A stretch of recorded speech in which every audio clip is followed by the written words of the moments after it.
இன்னைக்குமே பாரதிய ஜனதாவுக்கு புரியாத புதிராக இருக்கிறது. என்னடா தமிழ்நாட்டில் மட்டும் நம்ம சீட்டு வாங்க முடியல, கேரளாலே ஒரு சீட்டு வாங்கிட்டோமே. அதுதான் இந்த சட்டமன்ற தேர்தலில் தான் அந்த சட்டமன்ற ஆட்சியாளர்களுடைய ஆன்டி இன்கம்பன்சி நம்ம புரிஞ்சுக்க முடியும். ஒரு அண்ணாமலை ஒரு எதிர்கட்சி மாதிரி தெரிகிறாரு, விஜய் ஒரு எதிர்கட்சி மாதிரி தெரிகிறாரு, இன்னும் சீமான் தான் பெரிய எதிர்கட்சி மாதிரி தெரிகிறாரு ஒழிய அதிமுக அவருடைய குரல் அந்த அளவுக்கு ஓங்கி ஒலிக்காது. காரணம் என்னன்னா, என்ன காரணம்னா, இன்னைக்கு 2026 தேர்தலில் அதிமுக ஜெயிக்கலன்னா அந்த அதிமுகவுக்கு எடப்பாடியார் தலைவராக இருக்க முடியாது.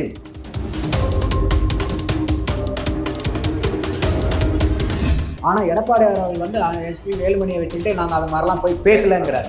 ஆனால் தமிழ் இந்துவுக்கு செங்கோட்டையன் பேட்டி கொடுக்கும்போது நாங்கள் பேசுனது உண்மைதாங்கிறார். ஏன்னா இப்போ இருக்கக்கூடிய வாய்ப்பை அதிமுகவை பயன்படுத்தி நமக்கு எம்எல்ஏவை அதிகமாகிக்கணும், நம்ம கட்சியை தமிழ்நாட்டில் வளர்த்தணுங்கிறது அவங்களுடைய செயல் திட்டமாக இருக்கும்.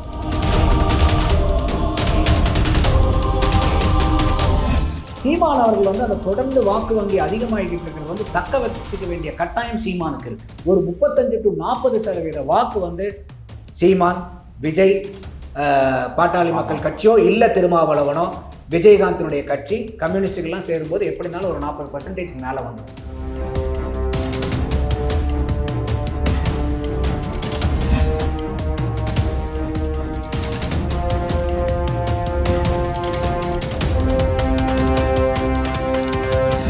எல்லோ பெஞ்ச் தமிழ் நேயர்களுக்கு வணக்கம். இன்று நம்முடன் இணைந்திருக்கும் சிறப்பு விருந்தினர் அரசியல் விமர்சகர் திரு நந்தகுமார் அவர்கள். வணக்கம் சார். வணக்கம் சுந்தர்.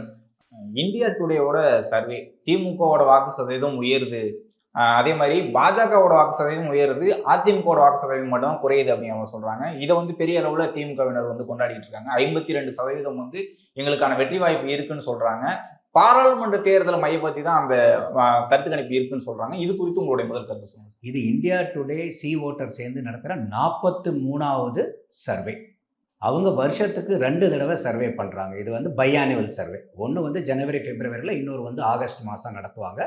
இது எப்பயுமே அவங்க ஒரு பொலிட்டிக்கலாக என்ன ஸ்டடி பண்ணணுங்கிறது மூட் ஆஃப் த நேஷன் தான், MOTN தான் அது பேர். அப்போ அவங்க சர்வே பண்ணினது என்னென்னா, இன்னைக்கு தேதியில் தமிழ்நாட்டில் பாராளுமன்ற தேர்தல் வச்சா என்ன நடக்குங்கிறது தான். அதுதான் நம்ம போன எலெக்ஷன்லேயே பார்த்துட்டோமே. 39க்கு 39 திமுக கூட்டணிக்கு கொடுத்தாச்சு. இதுக்கு மேலேயும் இன்னும் அள்ளி போகிறதுக்கு சட்டியில் எதுவுமே இல்லையே. அப்போ இது நீங்கள் நினைச்சு சந்தோஷப்பட வேண்டிய தேவையில்லை. பண்ணுங்க, தப்பு கிடையாது. ஆனால் அடுத்த எலெக்ஷன் உங்களுக்கு என்ன? பாராளுமன்ற தேர்தல் இல்லை, சட்டமன்ற தேர்தல். அப்போ இந்த சர்வேல எங்கேயாவது ஸ்டாலின் முதல்வராக வரணுமா, இல்லை எடப்பாடி முதல்வராக வரணுமா, சீமான் வரணுமா, இல்லை விஜய் வரணுமானா இந்த அதெல்லாம் ஒன்றுமே கிடையாது. பாராளுமன்ற தேர்தலுக்கு உண்டான சர்வே இது. அது நடந்து முடிஞ்சது இன்னைக்கு எல்லாத்துக்குமே தெரியும். அப்பட்டமாக இன்னைக்கு தமிழ்நாட்டில் பிஜேபி வர்றதுக்கு வாய்ப்பே இல்லைங்கிறது. அப்போ இது 2024க்கு உண்டான அதுவும் நடந்து முடிஞ்சதுக்கு அப்புறம் இன்னைக்கு தேர்தலில் பாராளுமன்ற தேர்தல் வச்சா எதுக்கு? அதான் முடிஞ்சு போச்சு, இந்த சர்வேவே தேவையில்லையே. ஸோ அவங்க ஒரு சாங்கிய சம்பிரதாயம் மட்டும் வருஷத்துக்கு 2 தடவை பண்ணிட்டு வாக்கு சதவீதமா உயர்ந்திருக்குன்னு சொல்றாங்கல்ல. இதுல திமுக ஆட்சிக்கு எதிரான மனநிலை இருக்குன்னு சொன்னாலும் வாக்கு சதவீதம் குறைந்த மாதிரி தானே காமிக்கணும்.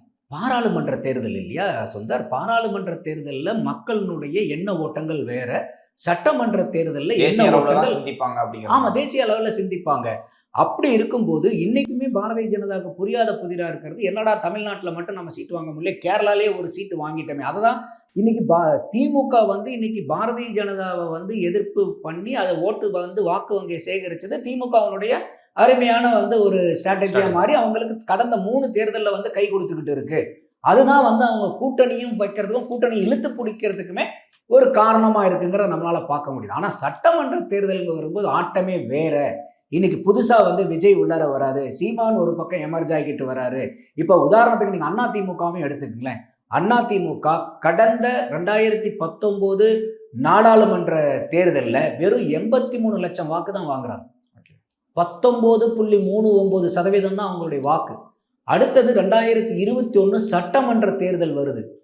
அதுல எவ்வளவு வாங்கினாங்க தெரியுமா? 1,54,00,000, 33%. அதாவது 14% வாக்கு வங்கி பாராளுமன்ற தேர்தலிருந்து தனிப்பட்ட கட்சியா அதிமுகவுக்கு ஏறுது. அப்ப பாராளுமன்றத்துல அவங்க பார்த்த பார்வை வேற, சட்டமன்றத்துல பார்க்குற பார்வை வேற. அப்ப இந்த மாநில ஆட்சியினுடைய ஆன்டி இன்கம்பன்சி எங்க பிரதிபலிக்கணும்னா, இந்த சட்டமன்ற தேர்தலில் தான் அந்த சட்டமன்ற ஆட்சியாளர்களுடைய ஆன்டி இன்கம்பன்சி நம்ம புரிஞ்சுக்க முடியும். அந்த இடத்துல தான் நம்ம வந்து அதை வித்தியாசப்படுத்தி பார்க்கணும். இதை பார்த்து திமுக சந்தோஷப்படுதுன்னா அது வந்து அந்த சந்தோஷம் வந்து நியாயமான சந்தோஷம். சந்தோஷப்படுங்க, நான் தப்புன்னு சொல்லல. ஆனாலும் இது வந்து 2026 தேர்தலுக்கு உண்டான அச்சாரம்னு அதை பார்க்க கூடாதுங்கிறது என்னுடைய பார்வை. அதிமுகவுல கூட்டணி குறித்தான சர்ச்சைகள் போயிட்டு இருக்கும்போது இணைப்பு குறித்தான சர்ச்சையும் போயிட்டு இருக்கு. ஓபிஎஸ் அவர்கள் வந்து எந்த நிபந்தனையும் இல்லாம நாங்க இணைகிறாங்க, அதே மாதிரி டிடிவியும் சசிகலாவும் அவர்கள் இணைவாங்கன்னு சொல்றாங்க. இந்த இணைப்பு சாத்தியப்பட்டாதான் 2026 தேர்தல் வந்து அதிமுக வெற்றிகரமா அமையும் நினைக்கிறீங்க? கட்டாயமா இன்னைக்கு அதிமுகவுக்கு இன்னைக்கு அவங்க பிரச்சனை, அதாவது இன்னைக்கு 4 வருஷம் முடிஞ்சிச்சு. இந்த 4 வருஷம் முடிஞ்சதுக்கு அப்புறம் அதிமுக வந்து ஒரு ஆகச்சிறந்த எதிர்க்கட்சியா செயல்பட்டிருக்காங்கன்னு நீங்க நினைக்கிறீங்களா? இன்னைக்கு அவங்க உட்கட்சி பிரச்சனையிலேயே தான் அவங்களுடைய கவனம் பூரா போயிட்டு இருக்கு, அவங்களுடைய எனர்ஜி பூரா வேஸ்ட் ஆகிட்டு இருக்கு. அப்போ இன்னைக்கு ஆளும் கட்சியில் இவ்வளோ ஆன்டன் கெம்பர்ஸ் இருந்தாலும் இன்னைக்கு வந்து ஒரு அண்ணாமலை ஒரு எதிர்கட்சி மாதிரி தெரிகிறாரு, விஜய் ஒரு எதிர்கட்சி மாதிரி தெரிகிறாரு, இன்னும் சீமான் தான் பெரிய எதிர்கட்சி மாதிரி தெரிகிறாரு ஒழிய அதிமுக அவனுடைய குரல் அந்த அளவுக்கு ஓங்கி ஒலிக்காது. காரணம் என்னன்னா அவங்களுடைய டைம், எஃபர்ட், எனர்ஜி எல்லாமே இங்க வேஸ்ட் ஆகிக்கிட்டு இருக்கு, உட்கட்சி பிரச்சனையிலேயே போய்கிட்டு இருக்கு. அப்போ இன்னைக்கு நீங்க அதிமுக போன சட்டமன்ற தேர்தலில் கொடுத்ததை விட இன்னும் நீங்க நல்லா பர்ஃபார்மன்ஸ் கொடுத்து ஒரு ஆட்சிக்கு வரணும்னா முதல்ல உங்களுக்கு கூட்டணி ரொம்ப முக்கியம். அப்ப அந்த கூட்டணி சேர்த்துறதுக்கு முதல்ல என்ன முக்கியம்னா நீங்க ஸ்ட்ராங்கா இருக்கீங்களான்னு தான் கூட்டணி கட்சிக்காரங்க பார்ப்பாங்க. அப்போ நீங்க வந்து இன்னைக்கு அது வந்து ஒவ்வொருத்தருக்கிட்டையும் இப்போ ஓபிஎஸ்டியோ யூபிஎஸ்டியோ ஓபிஎஸ் கிட்டயோ டிடிவி கிட்டயோ சசிகலா கிட்டயோ எத்தனை வாக்கு சதவீதம் இருக்குங்கிறதெல்லாம் விட்டுருங்க. ஆனா ஒரு பொதுமக்கள்ல வந்து எல்லாம் ஒண்ணு சேர்ந்துட்டாங்கப்பா, பிரிஞ்சிருந்த அதிமுக போறோம் ஒண்ணு சேர்ந்துட்டாங்க போது அது ஒரு பெரிய பலத்தை அதிமுகவுடைய தொண்டர்களுக்கு கொடுக்கும். புரியுதா நான் சொல்றது? அப்ப அடிமட்டத்துல போய் கொடியை தூக்கி பிடிச்சி வேலை பார்க்குறவங்க யாரும் அதிமுகவுடைய தொண்டன்.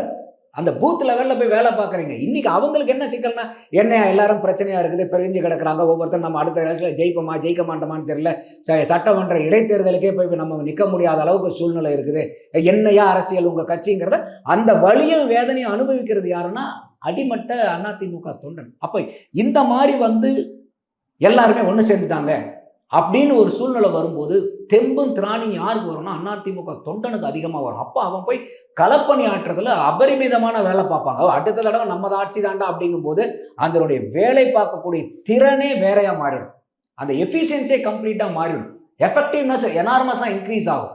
அப்படி இருக்கிற பட்சத்தில் எடப்பாடி அவர்களுக்கு இந்த மாதிரி அவர் சொல்ற மாதிரி நீக்கப்பட்டவர்கள், என்னாலதான் நீக்கப்பட்டவர்களையும் நீங்க சேர்த்திக்க வேண்டியது உங்களுக்கு லாபம். நீங்க அதான் ஓபிஎஸ்ஐ சொல்றாரு, நான் எந்த விதமான நிபந்தனையும் இல்லாம நான் சேர்றதுக்கு தயாரா இருக்கேன் அப்படிங்கிறாங்க. அப்போ நீங்க ஏதாவது ஒரு வகையில உங்களைய எடப்பாடிக்கு என்ன ஒரு நியாயமா நம்மளால பார்க்க முடியுதுன்னா நம்மளால நீக்கப்பட்டவர்களை கூப்பிட்டு வந்தோம்னா நமக்குள்ள ஆப்படிப்பாங்க, ஏன் நம்மளே கூப்பிட்டு வச்சுக்கிட்டு குத்துதே கொடையதேன்னு நம்ம ஏன் சொல்லணுங்கிற ஒரு நியாயமான ஒரு பார்வை இருக்கலாம். ஆனா அவருக்கு தேர்தலில் ஜெயிக்க வேண்டியது ரொம்ப கட்டாயம். என்ன காரணம்னா இன்னைக்கு 2026 தேர்தலில் அதிமுக ஜெயிக்கலன்னா அந்த அதிமுகவுக்கு எடப்பாடியார் தலைவராக இருக்க முடியாது. அப்படியே அதிமுகவுடைய தலைவராக எடப்பாடி இருக்கணும்னு வம்பு பண்ணனாலும் அதிமுக இருக்காது. இவ்வளவு ரிஸ்க் இருக்குது அந்த அதிமுகவுக்கு. அப்ப இதை புரிஞ்சுக்கிட்டு எடப்பாடியார் அவர்கள் எவ்வளவோ பிரச்சனை இருக்கட்டும், உங்களுக்கு நீங்க யாரும் உங்களுக்கு ஒத்து வராத கட்சியோட எல்லாம் கூட்டணி போறீங்களா இல்லையா, போனீங்களா இல்லையா இது வரைக்கும்? அப்ப இந்த மாதிரி இருக்கக்கூடிய உங்களுக்கு போன ஆட்களை நீங்க பதவி கொடுக்காதீங்க. இல்லை ஏதாவது ஒன்று உங்களுடைய பவரை ஓவர் ரைட் பண்ண முடியாத அளவுக்கு அவங்கள பொசிஷனை கூப்பிட்டு உள்ளார கூப்பிட்டு உங்களை கட்சியை ஸ்ட்ரென்தன் பண்ணி ஏற்றுக்குவாங்களா? இப்ப சசிகலா அவர்களும் சொல்லல, டிடிவி தினகரன் அவர்களும் நாங்க வரோம்னு சொல்லல, ஆனா ஓபிஎஸ் அவர்கள் தான் நாங்க 3 பேருமே சேர்ந்து வரோம் அப்படிங்கிற மாதிரி பதிவு பண்ணி. இது வந்து டிடிவி தினகரன் தொடர்ந்து சொல்றது வந்து பிஜேபி கூட்டணிக்கு போகணும், அதிமுக பிஜேபி கூட்டணி போனதான் இருக்கும் அப்படிங்கிற மாதிரி தான் தொடர்ந்து பேசிட்டு இருக்காரு. ஆனா அதிமுகவில் இணைகிறேன் அப்படிங்கிற மாதிரி டிடிவி அவர்கள் சொல்லவே இல்லை. டிடிவி வந்து ஒரு கட்சி ஆரம்பிச்சிட்டார், அம்மா மக்கள் முன்னேற்ற கழகம். அது வந்து அவர் எப்படி வருவாருங்க தலைப்ப. ஓபிஎஸ்ஓ சசிகலாவோ இன்னைக்கும் வந்து நாங்க தான் அதிமுகவுடைய தொண்டர்கள், நாங்க உண்மையான விசுவாசிகள்னு சொல்றாரு. இப்ப சமீபமா அவங்க பையன் பேசின வீடியோவும் பார்த்தோம், அவங்க 2வது பையன் போட்ட ட்விட்டரையும் பார்த்தோம் நம்ம. அப்போ அவங்க எந்த விதமான நிபந்தனைகளும் இல்லாம உங்களோட வரங்கும்போது இப்போ வந்து பொதுச் செயலாளர் யாரு? எடப்பாடியார் அவர்கள் தான். அப்போ ஒரு கட்சி உள்ளார ஆளை சேர்த்துனா என்னைய ஓவர் ரைட் பண்ணிடுவாருங்கிறது பயப்பட வேண்டியதில்லை. அப்போ அதுக்கு தகுந்த பதவியை கொடுங்க. அப்போ நீங்க வந்து இன்னைக்கு ஒரு கட்சிக்கு பொதுச் செயலாளராக இருக்கணும்னா முதல்ல கட்சி இருக்கணும்ல. கட்சின்னு ஒன்று இருந்தால் தானே அதுக்கு நீங்க ஒரு பொதுச் செயலாளர், கட்சின்னு ஒன்று இருந்தால் தானே அந்த கட்சி போய் ஆட்சியை செய்யும். அப்போ கட்சி தான் இங்க ரொம்ப முக்கியம். அப்போ அந்த கட்சியை நீங்க அட்லீஸ்ட் உங்களுடைய லாபம் கருதியாவது, எடப்பாடியாரனுடைய லாபம் கருதியாவது அவர் வந்து இவங்களை சேர்க்கறதுல தப்பு இல்லைங்கிறது என்னுடைய பார்வை. அடுத்தது இந்த மாதிரி அதிமுக வந்து நாங்கள் ஸ்ட்ரென்தன் ஆகிட்டோம்னு காமிச்சாதான் பிரிஞ்சு போன வாக்கு பூரா ஓட்டு பூரா ஆட்கள் பூரா ஒன்றா சேர்றாங்க போது எப்படி வந்து ஒரு அதிமுகவினுடைய அடிப்படை தொண்டனுக்கு வந்து ஒரு உத்வேகம் வருதோ அந்த மாதிரி இந்த எதிர்கூட்டணியில் இருக்கக்கூடிய கட்சிகளுக்கும் அதிமுக மேலே ஒரு பார்வை கிடைக்கும். ஏன்னா இன்னைக்கு வரைக்கும் வந்து அவங்க சலபல் இருந்தாலும் ஒரு பிரச்சனைகள் இருந்தாலும் ஏன் வந்து அந்த கூட்டணி கட்சிகள் வெளியே வரல? ஒன்று, நான் சொன்ன மாதிரி இன்னும் 1 வருஷம் பதவி இருக்கு. ரெண்டாவது, யாருக்கிட்ட போகிறது, அடுத்த வெற்றி வாய்ப்பு யாருக்கிட்ட இருக்குதுன்னு தெரியலையே. ஏன் வந்து இந்த மாதிரி இருக்கும்போது நம்ம இதை விடணும், பொறுத்து இருந்து பார்க்கலான்றாங்க. அப்போ அதிமுக அவங்களுடைய நலனுக்காக அவங்க முதல்ல திடப்படுத்திக்கணும். ரெண்டாவது, அவங்க திடப்படுத்தின அதிமுகவா மற்ற கட்சிகளுக்கு தெரியும் போது அவங்களுக்கு கூட்டணி பேசுறதுக்கு பலம் அதிகரிக்கும். அந்த அதிமுகவை நோட்டி மற்ற கூட்டணி கட்சிகள், எதிர்கூட்டணியில் இருக்கக்கூடிய கட்சிகளும் இழுக்க முடியும். அப்போ இது வந்து ரொம்ப கட்டாயமான வந்து ஒரு செயல்பாடா எடப்பாடியார் கண் முன்னாடி இருக்கிறத தான் நான் பார்க்குறேன். செங்கோட்டையன் அவர்கள் சமீபத்திய செயல்பாடுகள் வந்து பெரிய அளவில் விமர்சனம் உள்ளாகுது. அவர் வந்து எடப்பாடி பழனிசாமி அவர்கள்னு பெயர் சொல்ல மாட்டாரு. எடப்பாடி பழனிசாமிக்கு ஈக்குவலாக அவருடைய புகைப்படம் வந்து பேனர்ல இருக்கு அப்படிங்கிற மாதிரி சர்ச்சை போயிட்டு இருக்கு. இது குறித்து உங்களுடைய பார்வை சொல்லுங்க. செங்கோட்டையன் அவர்கள் வந்து தொடர்ந்து இந்த மாதிரி பண்றதுக்கான காரணம் என்னன்னு நினைக்கிறீங்க? செங்கோட்டையன் ஜென்ரலாகவே எல்லாருமே நம்ம பார்க்கும்போது, நானும் ஈரோடு மாவட்டத்தை சேர்ந்தவங்கிறனால ஈரோட்டுக்காரங்கிறனால நம்ம அதிகமாக அவரை பார்க்கும்போது அவருடைய நேச்சர் இந்த மாதிரி இல்லை. இன்னும் அவர் ஜெயலலிதா காலத்தில் இருக்கும்போது ஜெயலலிதாவுக்கே வந்து அந்த சுற்றுப்பயண வரைவு திட்டத்தை பூரா ப்ரோக்ராம்ஸை பூரா பிளான் பண்ணுறதே வந்து செங்கோட்டையன் அவர்களாக தான் இருக்கும். அதோட வந்து இப்போ கூட நடந்த ஒரு சமீபத்தில் மீட்டிங்கில் கூட ஜெயலலிதா என்னை பற்றி என்ன சொல்லியிருக்காரு பாருங்கன்னு ஆடியோவில் கூட போட்டு காமிச்சாரு. இந்த அளவுக்கு வந்து எனக்கெல்லாம் இருக்குது. அப்போ இந்த மாதிரிலாம் சொல்லக்கூடிய ஆள் செங்கோட்டையன் இல்லை. அது இல்லாமல் வந்து இன்னொன்று என்ன சொல்லப்படுதுன்னா, செங்கோட்டையன் தான் வந்து எடப்பாடியாரையே வந்து கொண்டு வந்தார் அப்படிங்கிற மாதிரியும் சொல்லப்படுது. அது உண்மையா பொய்யான்னு நமக்கு தெரியல. ஆனால் கட்சியில் பெரிய சீனியர் அவர், எடப்பாடிக்கெல்லாம் விட சீனியர் அவர். அப்போ அந்த மாதிரி இருக்கும். சசிகலா அவர்களுக்கு பிறகு வந்து முதலமைச்சராக போகிறது அவரை தான் சொல்லிக்கிட்டு. ஆமாம், இப்போ சசிகலா அந்த குவத்தூரில் இருக்கும்போது பெரிய அளவுக்கு அடிபட்ட பேர் வந்து செங்கோட்டையன். அது சில காரணங்கள்னால அவர் வந்து நம்மளால முடியாதுன்னு அவர் வந்து ஒதுங்கிக்கிட்டதாக தான் தகவல் வருது. அப்படி இருக்கும்போது இவ்வளவு நாள் வந்து பார்த்தீங்கன்னா செங்கோட்டையன்கிற பேர் எங்கேயாவது நம்ம கேள்விப்பட்டோம் இந்த கடந்த 4 வருஷத்துல?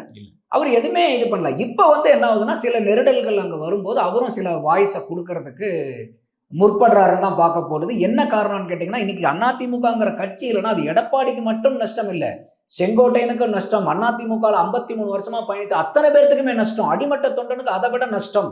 அப்போ அந்த மக்கள் பூராமே என்ன பார்க்குறாங்கன்னா, எந்த விதத்திலையாவது அதிமுகவை அடுத்த தடவை ஆட்சி கட்டல் அமர்த்தணுங்கிறது தான் எல்லாத்தினுடைய எண்ணமும் கூட. எடப்பாடியாரனுடைய எண்ணமும் அதுதான், ஓபிஎஸ்னுடைய எண்ணமும் அதுதான், சசிகலாவுடைய எண்ணமும் அதுதான், செங்கோட்டையனுடைய எண்ணமும் அதுதான். ஆனால் எண்ணங்கள் ஒன்றா இருந்தாலும் செயல்பாடுகள் வேற வேறையா இருக்கிறனால அங்கே முரண்பாடுகள் வந்து தெரியுது.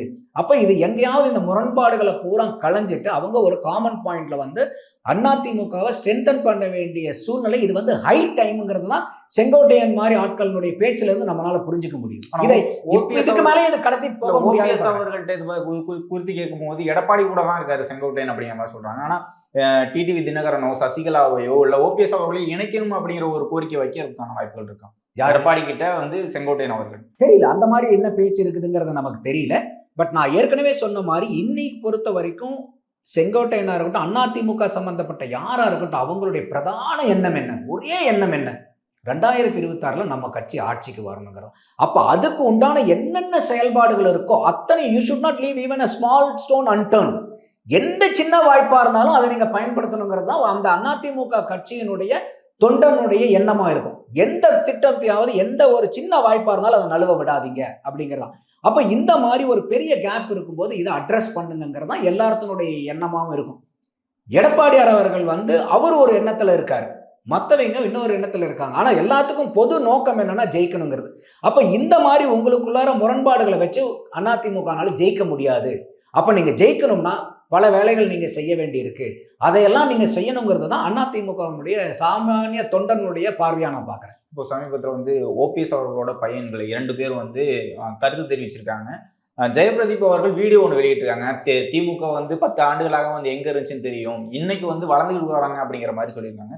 நிர்பந்திக்கிறது வந்து முக்கியமான ஒரு விஷயம் என்ன காரணமா இருக்காங்க சார்? அவங்களுக்கு வந்து பொறுப்பு வேணுங்கிறது ஒரு நோக்கமா, இல்லை அதிமுக வெற்றி பெறணுங்கிறதா நோக்கமா? 2 பேர்களும் பேசிருக்காங்க. அதாவது இன்னைக்கு ஓபிஎஸ் பையன் பேசியிருக்கனால இப்போ ஓபிஎஸ் வந்து மற்ற கட்சிக்கு போய் சேர முடியாது. இப்போ சேர்ந்துட்டாருனாக்கா அவருக்கு அந்த வாய்ப்பு போயிடும். அப்படி இருக்கும்போது அவங்களுக்கு இன்னைக்கு இருக்கக்கூடிய ஒரே ஆப்பர்ச்சுனிட்டி என்னன்னா, அந்த அதிமுகவில் எப்படியாவது உள்ளார போய் இணையணுங்கிறது தான் அவங்களுடைய நோக்கமாக இருக்கணும். அப்போ அதிமுகவில் வர அதனால தான் இப்போ ஓபிஎஸ் எந்த லெவலுக்கு வந்துட்டாரோ நாங்கள் எந்த விதமான எனக்கு அன்கண்டிஷனலாக நான் வந்து அதிமுக கூட இணையறதுக்கு தயாராக இருக்கேன். ஆனால் எடப்பாடியார் சைட்ல இருந்து காரணம் சொல்றதுன்னா இவர் என்னென்னலாம் பண்ணாரு தெரியுங்களா, அதனால தான் நாங்கள் வந்து இவரை விட்டு நீக்கணுன்றாங்க. நீங்கள் எப்படியோ இருங்க, இப்போ இன்னைக்கு எல்லாம் நீக்கப்பட்டவர்கள்லாம் கட்சியில் திருப்பி சேர்த்துறது இல்லையா? அதிமுகவில் நீக்கினவங்களை வந்து திமுகவே சேர்த்துறாங்களே, திமுகவில் நீக்கினவங்களா அதிமுகவிலே சேர்த்துறீங்களே. அப்படி இருக்கும்போது அதிமுகவிலேருந்து நீக்கப்பட்டவர்களை திருப்பி அதிமுகவில் சேர்க்கறதுல என்ன பிரச்சனை வந்துட போகுது? அப்படிதான் நம்ம பார்க்கணும். அப்போ நீங்கள் வந்து ஒரு தேர்தல் அரசியல்னு வரும்போது, ஒரு கட்சியினுடைய நலன்னு வரும்போது, இங்கே தனிப்பட்ட மனிதனுடைய சுயநலமெல்லாம் எதுவுமே இல்லாமல், விருப்பு வெறுப்பு இல்லாமல் அந்த கட்சியினுடைய நலன் என்ன, எப்படி வந்து ஒரு அரசியல்வாதிக்கு வந்து மக்கள் நலன் முக்கியம், அதே மாதிரி அந்த கட்சி தலைமையில் இருக்கிறவங்களுக்கு கட்சி நலன் முக்கியம். ஏன்னா அந்த கட்சின்னு ஒன்று இருந்தால் தான் நீங்கள் மக்கள் நலனை போய் நீங்கள் கொண்டு போய் சேர்த்த முடியும். அப்போ அந்த மாதிரி இருக்கும்போது இன்னைக்கு அந்த ஆதங்கத்தில் அவங்க பசங்க பேசுகிறாங்க. இப்படி இந்த அளவுக்கு இருக்கமே, நம்ம வந்து ஒன்று அவங்க உள்ளார அதிமுகக்குள்ளார போகணும், உள்ளார அதிமுகக்குள்ளே போனால் எப்படியா இருந்தாலும் பிற்காலத்தில் ஒரு நல்ல பதவி பொசிஷன்லாம் இன்றைக்கி அன்கண்டிஷனலாக கூட போய்க்கலாம். பட் பின்னாடி எப்படியா இருந்தாலும் வந்து நமக்கு ஒரு பதவி வாய்ப்புகள் எல்லாம் கிடைக்கிறதுக்கு வாய்ப்பு வரும் அப்படிங்கிற ஒரு எதிர்பார்க்கலாம். ஏன்னா எந்த ஒரு கட்சிக்கு போய் சேர்றவங்களுக்கும் அந்த கட்சியில் வளரணுங்கிறதானே இருப்பாங்க. அப்போ ஓபிஎஸ் வந்து தமிழகத்தினுடைய முதல்வராகவே இருந்தவர் தானே, சாதாரண இல்லை. ஜெயலலிதா இருக்கும்போதே அவர் அந்த அம்மா அப்பப்போ வந்து போகும்போது யாரை நியமிச்சாங்க? ஓபிஎஸ் தானே நியமிச்சாங்க. அப்படிப்பட்ட இருக்கும்போது அவர் வந்து உள்ளார கட்சிக்கு வரதுல வந்து அவருக்கு ஒரு பதவிக்கே வரணும்னு ஆசைப்பட்டாலும் அது தப்பு இல்லை. ஆனால் நீங்கள் ஒரு பொதுச் செயலாளராக இருக்கும்போது எந்த இடத்துலையும் உங்களால் நீக்கப்பட்டவர்களை நீங்கள் திருப்பி சேர்த்தும் போது அவங்க உங்களைய ஓவர்டேக் பண்ண முடியாத அளவுக்கு நீங்கள் அந்த மாதிரி பதவியை கொடுங்க, தப்பு இல்லையே. இப்போ ஓபிஎஸ் அவர்கள் இந்த மாதிரி பேசும்போது ராஜன் செல்லப்பா அதிமுகவோட எம்எல்ஏ சொல்றாரு, நீங்க அமைதியா இருங்க, நாங்கள் எடப்பாடி கிட்ட பேசுறோம் அப்படிங்கிற மாதிரி அவர் சொல்லியிருக்காரு. நீங்க கோர்ட்டுக்கெல்லாம் போகக்கூடாது அப்படிங்கிற மாதிரி சொல்றாங்க. தொடர்ந்து அதிமுக வெற்றி பெறணும், அதிமுக ஒன்னாகணும்னு நினைக்கிறாருன்னா ஏன் இப்போ வந்து கோர்ட்டுக்கெல்லாம் போறாருங்கிற ஒரு விமர்சனம் இருக்குல்ல. ஓபிஎஸ் அவர்களோட பார்வையை ஓபிஎஸ் அவர்களை இந்த மாதிரியான ஒரு பார்வையில பார்க்கறதும் சரிதான் நினைக்கிறேன். இல்லை, இபிஎஸ் பொறுத்த வரைக்கும் என்னன்னா நீக்கப்பட்டவர்கள் தான்றாரு. அப்போ எந்த விதமான பேச்சுவார்த்தைக்கும் உடன்பட மாட்டேங்கிறார். இதே கொஞ்ச காலத்துக்கு முன்னாடி வந்து பார்த்தீங்கன்னா ஒரு 4-5 மாதத்துக்கு முன்னாடி ஒரு 6 அமைச்சர்கள் போய் பேசுகிறாங்க எடப்பாடியார்கிட்ட. ஆனால் எடப்பாடியார் அவர்கள் வந்து எஸ்பி வேலுமணியை வச்சுக்கிட்டே நாங்கள் அது மாதிரிலாம் போய் பேசலைங்கிறாரு. ஆனால் தமிழ் இந்துவுக்கு வந்து செங்கோட்டையன் பேட்டி கொடுக்கும்போது நாங்கள் பேசுனது உண்மைதாங்கிறார். அப்போது உள்ளார இருக்கிற எல்லாத்துக்குமே வந்து பார்த்தீங்கன்னா அரசியல்வாதிகளாக இந்த பதவியில் இருக்கிறவங்களுக்கு பூரா அடுத்த ஆட்சி வேணுங்கிறது ரொம்ப முக்கியம் அவங்களுக்கு. அப்போ உங்களுக்கு தனிப்பட்ட முறையில் விருப்பம் வேண்டாம், கட்சியை ஸ்ட்ரென்தன் பண்ணுங்கிறதுல எல்லாமே ஒரு குரலாக வருது. ஏன்னா எலெக்ஷனுக்கு இன்னும் 1 வருஷம் தான் இருக்குது. அப்போ இந்த 2026 வாய்ப்பையும் அதிமுக நழுவ விடும்னா ரொம்ப கஷ்டம், ரொம்ப ரொம்ப கஷ்டம்.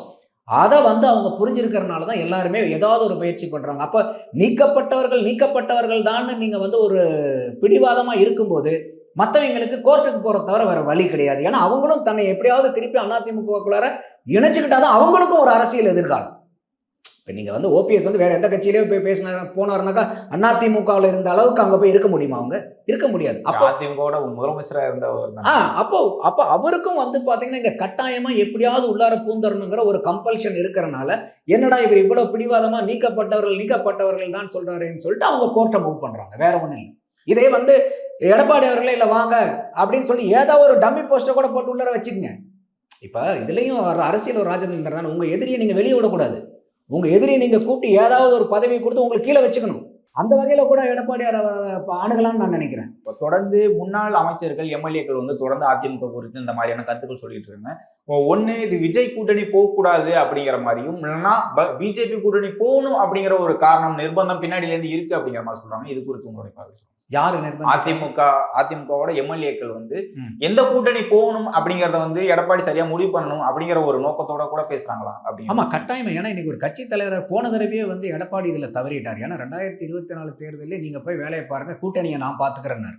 ஆனா கூட்டணி சரியா அமையல. அவங்களோட வந்தது வந்து விஜயகாந்த் கட்சி மட்டும், அதுக்கப்புறம் எஸ்டிபிஐ. இதை தவிர அவங்களுக்கு 2024 கூட்டணி இல்லாம போயிடுச்சு. அப்போ இந்த 2026க்கும் இதே மாதிரி கூட்டணி இப்போ இல்லாம போயிடுச்சுன்னா திருப்பி பிரச்சனை ஆயிடும். அதனால தான் அங்கே இருக்கிறவங்க எல்லாமே, ஏன்னா இப்போ பயங்கரமான வாய்ப்பு, ஆன்டி இன்கம்பன்சி இருக்குது, நிறையா பிரச்சனைகள் இருக்குது. அப்போ இதை வந்து நம்ம பயன்படுத்திக்கணும் அதிமுக. அப்போ இன்னும் 1 வருஷ காலம் இருக்குது, இதில் வந்து துரிதமாக அரசியல் படுத்தணும், நம்மளே ஸ்ட்ரென்தன் பண்ணிக்கணும், அடுத்தது நம்ம கூட்டணியும் ஸ்ட்ரென்தன் பண்ணுங்கிறது. ஏன்னா இன்றைக்கி ஒரு எம்எல்ஏவாக இருக்கிறவருக்கு திருப்பி அடுத்த எம்எல்ஏவாக வரணுங்கிற ஆசை இருக்கும்ல. முதல்ல மந்திரியாக இருந்தவங்களுக்கு அப்புறம் திருப்பி மந்திரி ஆகணுங்கிற ஆசை இருக்கும் இல்லையா? இது வரைக்கும் எம்எல்ஏவோ மந்திரியாவோ ஆகாதவங்களுக்கு இன்னும் அதில் வெயிட்டிங்கில் இருக்கிறவங்களுக்கு அடுத்த தடவை எப்படி இருந்தாலும் நம்ம அவங்களுக்கும் ஒரு அபிலாஷைகள் இருக்கும் இல்லையா? அப்ப அந்த மாதிரி இருக்கக்கூடிய ஆட்கள் எல்லாமே வந்து சரியான கூட்டணியை தலைமை அமைக்கணும். இது எடப்பாடிக்கு மட்டும் இல்லை, எல்லாத்துக்கும் இந்த கட்டாயம் உண்டு. ஸ்டாலின் அவர்களுக்கும் இந்த கட்டாயம் உண்டு. கூட்டணி இழுத்து பிடிச்சி இன்டாக்டா வச்சுக்கணுங்கிறது. எடப்பாடிக்கு புது கூட்டணி அமைச்சு அவங்களோட ஆப்ஷன் என்னவா இருக்கும்னு கேட்கிறேன். இப்போ ஓபிஎஸ் அவர்கள் நேரடியா சொல்லிட்டாங்க பிஜேபி கூட்டணி போகணும் அப்படிங்கிற மாதிரி தான் சொல்றாரு. இதற்கு முன்னாடி அமித்ஷா அவர்கள் சொன்னாங்க கேட்கல அப்படிங்கிற மாதிரி சொல்றாங்க. இப்போ மற்ற எம்எல்ஏக்கள் வந்து எந்த கூட்டணி நோக்கி போகணும்னு எதிர்பார்க்கறாங்கன்னு அவங்களுக்கு இந்த கட்சி அதிமுக விஜயா அல்லது பாஜகவா அப்படிங்க. அவங்களுக்கு இந்த கட்சி அந்த கட்சி இல்லை, எந்த கட்சி கூட வச்சா கூட்டணி சேர முடியுமோ அங்க பண்ணுங்கன்றவாங்க. அந்த முடிவை தலைமை கிட்ட விட்டுருவாங்க. அப்ப இதுல வந்து ப்ரோஸ் அண்ட் கான்ஸ் பண்ணுவாங்க. நான் அதான் முதலே சொன்ன உங்களுக்கு, இன்னைக்கு எடப்பாடியார் அவர்கள் வந்து பாரதிய ஜனதா கூட போறதுக்கு தான் வாய்ப்புகள் அதிகமா இருக்கும். என்னன்னா பாரதிய ஜனதா அந்த அளவுக்கு நிர்பந்திப்பாங்க அதிமுகவை, அந்த அளவுக்கு நிர்பந்திப்பாங்க. ஏன்னா இப்ப இருக்கக்கூடிய வாய்ப்பை அதிமுகவை பயன்படுத்தி நமக்கு எம்எல்ஏவை அதிகமாக்கணும், நம்ம கட்சியை தமிழ்நாட்டில் வளர்த்தணுங்கிறது அவங்களுடைய செயல் திட்டமா இருக்கும். அதை புரிஞ்சுக்கிட்டு தான் எடப்பாடியார் என்ன பண்றாரு, இல்லை இவங்களை விட விஜய் வந்தா பரவாயில்லங்கிறது அவருடைய நோக்கம். கூட இருக்கிறவங்களும் பாரதிய ஜனதாவை விட விஜய் இன்னைக்கு வந்துட்டாருன்னா மற்ற கட்சிக்காரங்க எல்லாமே ஹாப்பி ஆவாங்க. ஆனா விஜய்க்கு ஹாப்பியா இருக்குமா? ஷார்ட் டேர்ம்ல ஹாப்பி, லாங் டேர்ம்ல லூஸ் பண்ணிடுவார். அதுதான் நம்ம பேசணும். அப்ப லாங் டேர்ம்ல அவருக்கு பாதிக்கும் போது என்ன ஆகும்னாக்கா, விஜய் இந்த டெசிஷன் எடுப்பாரா, இல்ல அவர் வெறும் ஷார்ட் டேர்ம் கெயினை பாக்குறாரா, லாங் டேர்ம் கெயினை பாக்குறாரா? இது எல்லாம் வந்து ஒரு சதுரங்க வேட்டை தான் இது. தொடர்ந்து விஜய் அவர்களும் அதிமுக குறித்துமே பேசிட்டு இருக்கோம். இதுல சீமான் அவர்கள் நாம் தமிழர் கட்சி 2026 பயணிக்க போது தொடர்ந்து கூட்டணியில தனித்து தான் அப்படின்னு சொல்லிட்டு இருந்தாரு. சமீபத்துல வந்து நான் யார் கூட கூட்டணி வைக்க போறேன்னு இன்னும் கொஞ்ச நாள்ல தெரியும் அப்படிங்கிற மாதிரி சீமான் அவர்கள் சொல்லியிருந்தாங்க. மறுபடியும் தனித்து 234 போட்டியிடுறது வந்து சீமான் அவர்களுக்கு ஒரு கெயினா அமையுமா, இல்ல கூட்டணி அதிமுக கூட்டணியோ இல்ல மற்ற கட்சி கூட்டணி கூட போறது சரியான ஒரு போக்குன்னு நினைக்கிறீங்க சார்? எது சரின்னு நினைக்கிறீங்க? சீமானை பொறுத்த வரைக்கும் இவ்வளவுலாம் பேசுனதுக்கு அப்புறம் அதிமுகவோடையோ திமுகவோடையோ இல்ல பாரதிய ஜனதாவோடையோ போய் கூட்டு வச்சுட்டாருன்னா அது வந்து தற்கொலைக்கு சமானம். அவங்களோட கூட்டணி வச்சா மக்கள் ஏத்துக்க மாட்டாங்க. ஏன்னா இன்னைக்கு வரைக்கும் சீமானை நம்பி வாக்கு போடுற எல்லாருமே யாரு, இந்த திராவிட கட்சிகளை பிடிக்காதவங்களுடைய வாக்கு, பிரபாகரனுடைய ஃபாலோயர்ஸ், இந்த மாதிரி ஆட்கள் தான், தமிழ் தேசிய ஆட்கள், இவங்களுடைய வாக்கு சதவீதம் தான் அங்க. அப்ப அவங்களுடைய நேர் எதிரியே வந்து திராவிட கட்சிகளா இருக்கும்போது அவர் இப்ப இருக்கு. அதே மாதிரி வந்து பாரதிய ஜனதாவும் மனித குல எதிரிங்கிறார். அப்படி இருக்கும்போது அந்த கட்சி கூட நீங்க போய் திருப்பி கூட்டணி வச்சீங்கன்னா சீமானுடைய இவ்வளவு நாள் அவர் அரசியல் பண்ணுன அவருடைய அந்த வேகம், உத்வேகம், அவருடைய தீர்க்கமான எதிர்ப்பெல்லாம் வந்து நீர்த்து போயிடுச்சுன்னா சீமானுடைய அதான் யூஎஸ்பிஏ, அதே வந்து நீர்த்து போயிடும். அப்ப சீமான் வந்து இன்னைக்கு கூட்டணி போறதுக்கு ஏதுவா இருக்கக்கூடிய ஒரு ஆள் யாருன்னா விஜய் மட்டும்தான் என்ன கண்ணுக்கு தெரிகிறார். அப்ப விஜயும் வந்து இந்த மாதிரி மற்ற கட்சிக்கு கூட்டணி போகாம, அதாவது திமுக, அதிமுக, பாரதிய ஜனதா இல்லாம ஒரு கூட்டணி பார்க்கணும்னா சீமான். ஏன்னா அவங்களுக்குள்ளார ஏதாவது ஒரு மையப்புள்ளி, தமிழ் தேசியங்கிற மையப்புள்ளி இருக்கு. விஜய் வந்து கூடுதலா ஒரு திராவிடங்கிறத பேசுறாரு, ஓகே. அப்ப சீமானுடைய வந்து விஜயம் முழுக்க முழுக்க நீங்க தமிழ் தேசியத்துக்கு கொண்டு வரணும்னா அவரு கூட நீங்க பயணப்பட்டீங்கன்னா தான் அவருடைய கருத்தியலை மாத்தி நீங்க கொண்டு வர முடியும். நீங்க நேருக்கு நேரம் எதிர்த்து இருந்தீங்கன்னா நீங்க எதிரியா இருக்கணும். ஏன்னா அவரும் வந்து பாதி கண்ணு ஒரு கண்ணு தமிழ் தேசியங்கிறார். அப்படி இருக்கும்போது இவங்க ரெண்டு பேருக்கும் ஒரு மையப்புள்ளி இருக்கு, தமிழ் தேசியங்கிற ஒரு மையப்புள்ளி இருக்கு. அடுத்தது திராவிட கட்சிகளை எதிர்க்கிறோம், ஊழலை எதிர்க்கிறோம், மதவாதத்தை எதிர்க்கிறோங்கிறது அந்த மையப்புள்ளியும் இருக்கு. ஸோ உங்களுக்கு ஒரு கருத்தியல் ரீதியாகவும் உங்களுக்கு ஒண்ணு மையப்புள்ளி இல்லாத பகுதினா அந்த திராவிடத்தை விஜய் ஏத்துக்கிறது மட்டும்தான். மற்ற இடத்துல எல்லாமே உங்களுக்கு வந்து ஒரு மையப்புள்ளி இருக்கு. அப்போ சீமான் அவர்கள் வந்து இன்னைக்கு வரைக்கும் அவருக்கு யூஎஸ்பியா இருக்கிறது என்னன்னா, நாங்க தேர்தலுக்கு தேர்தல் வாக்கு வங்கி ஏறிக்கிட்டே இருக்குதுங்கிறது தான் அவருடைய பெரிய பிளஸ் பாயிண்ட். சப்போஸ் இன்னைக்கு 5 முனை போட்டியா மாறி எங்கேயாவது வந்து சீமானுடைய வாக்கு சதவீதம் போன பொது தேர்தலில் வாங்கின 8% விட கீழே வந்துட்டா அது சீமானுக்கு வந்து ஒரு ஸ்லிப்பிங் கிரவுண்டா மாறிடும். அதை வந்து சீமான் கண்ணும் கருத்துமா பார்க்கணும். அப்ப இன்னைக்கு வந்து ஏதாவது ஒரு யுக்தியை, ஒரு கூட்டணியை அவர் வந்து ஃபார்ம் பண்ணணும்.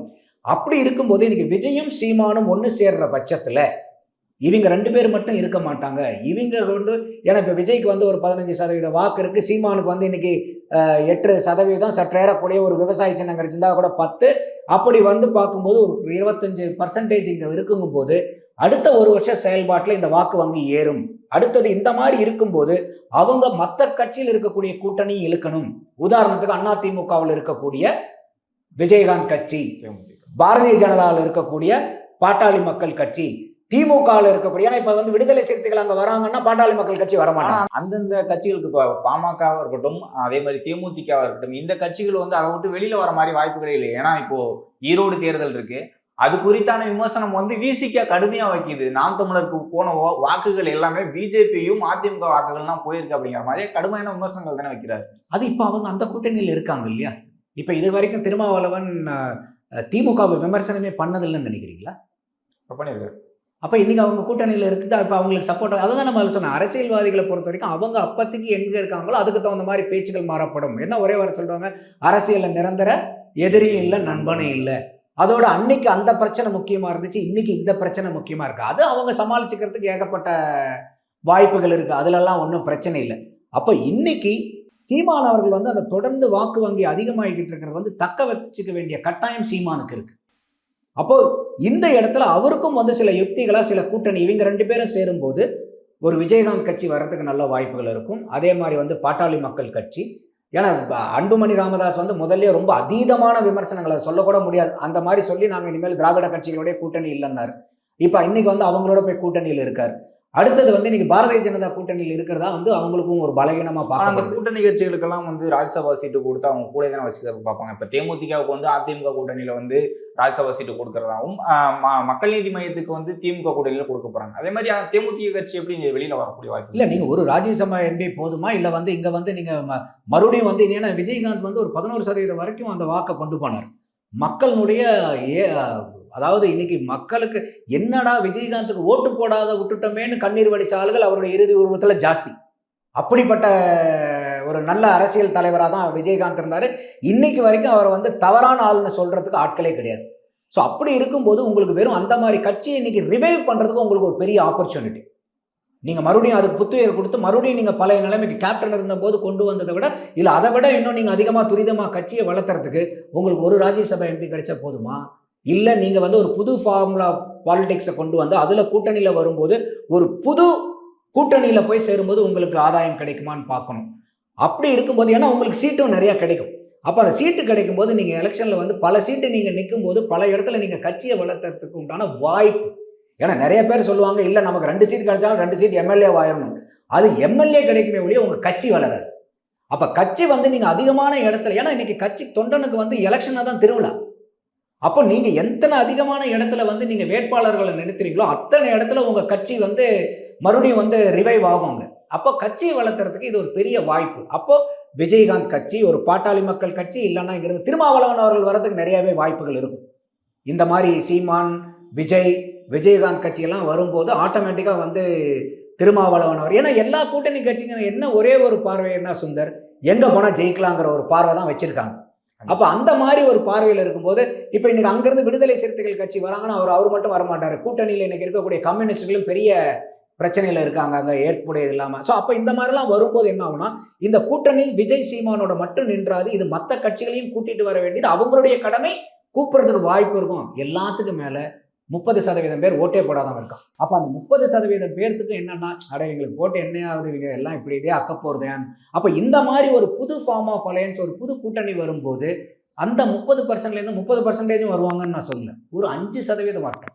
ஓகே, 5% இந்த விஜய் அவங்க சீமான் அவங்க கூட்டணியில் வந்துச்சுன்னா அது அவங்களுக்கு பலமாக மாறும். அப்போ எல்லாத்தையும் கூட்டி கழிச்சு பார்க்கும்போது ஒரு 35 to 40% வாக்கு வந்து சீமான், விஜய், பாட்டாளி மக்கள் கட்சியோ இல்லை திருமாவளவனோ, விஜயகாந்தினுடைய கட்சி, கம்யூனிஸ்டுகள்லாம் சேரும்போது எப்படி இருந்தாலும் ஒரு 40% மேலே வந்துடும். அதுக்கு மேலே இந்த ஒரு 40% சாதாரண பர்சன்டேஜா, எக்ஸ்ட்ராடினரி பர்சன்டேஜ். பட் இதெல்லாம் ஈஸியாக கூட்ட முடியுமா? கூட்ட முடியாது. இதுக்கு சீமானும் விஜயும் பெருமுனைப்பு எடுக்கணும். இல்லைன்னா என்ன ஆகுனா, சரி நான் என் பாட்டுக்கு பார்த்துக்கிறேன், நீங்கள் உங்கள் பாட்டுக்கு பார்த்துக்கிறீங்கன்னா கட்சியை வளர்த்துறதுக்கு அவங்களுக்கு உதவும். திமுக வெற்றி பெறும். அப்போ விஜய்க்கு திமுக தோக்கணுங்கிறது மட்டும் பிரதான நோக்கமாக இருக்காது, கட்சியை வளர்த்துறதுங்கிறது நோக்கம். அப்போ இதில் வந்து பல ஆங்கிளில் வந்து ஒரு பக்கம் போனீங்கன்னா இப்படி இருக்கும், இன்னொரு பக்கம் போனீங்கன்னா அப்படி இருக்கும். அப்போ அதையெல்லாம் தான் நீங்கள் உட்காந்து நீங்கள் என்னென்னலாம் வந்து ட்ரேட் ஆஃப் பண்ணலாம், எதை ட்ரேட் ஆஃப் பண்ணக்கூடாதுங்கிற முடிவு அரசியல்வாதிகளை எடுத்து அதுக்குண்டான முடிவு எடுக்கணும். அதுதான் அரசியல்வாதிகளுடைய அந்த திறமை. சரி சார், இவ்வளவு நேரம் உங்களுடைய நேரத்தை ஒதுக்கி உங்களுடைய கருத்துக்களை தெரிவித்ததுக்கு மிக்க நன்றி. நன்றி சுந்தர்.